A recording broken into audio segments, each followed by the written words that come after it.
نروح احنا من عند هذول نصح.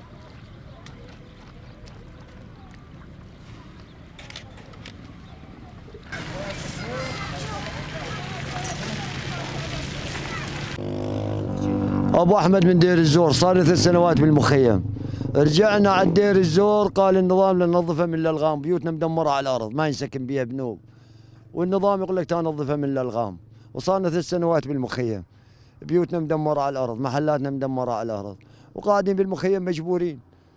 لو يسمحوا لنا نفوت على بيوتنا قعدنا ببيوتنا. ووضع المخيم تقريبا جيد جدا للخدمات للاداره، بس نقص بالغذائيه، نقص بالتنظيفات بالمنظفات. الخبز قاعد يوزعون رغيفين بس يعملون 3. نسبة الأطفال بالمخيم قوية، خدمة المخيم جيدة جدا.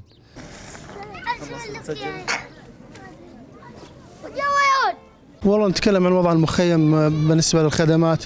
صارت علقة من العام الماضي رحيل المخيم، ولحد الآن كان المفروض من الصيف أنه ينشغل المخيم، وإحنا مقدرين الوضع أنه جو أهالينا أهالي مخيم مبروكة، وهذا الواقع يعني اللي صرنا به. تأخر العمل، وشافتوا صورتوا بالكاميرا شلون الطرقات والكذا. بدأ الشغل والخدمات. الناس هنا أكثر شيء أهل المخيم بحاجة الكاش. كانت منظمة كير توزع الكاش، وحاليا ما في كاش، والغلاء الأسعار الناس وضعهم يرثى له.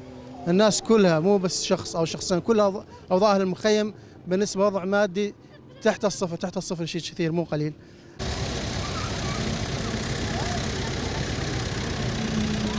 نعم أنا من مخيم مبروكة، السيد حمود المحامد الدرويش من قرية حاوة الطيبة من الميادين، وجينا وجابونا اللي جاي بيصار بيضرب، يصار بيضرب من نواحي تركيا وراس العين وذيك المنطقة، وجابونا هنا مشان يأمنون علينا الأمان عند الله يعني. هذا ما عندي خير، احنا نطلب منكم المساعدة بس، غير ما في شيء.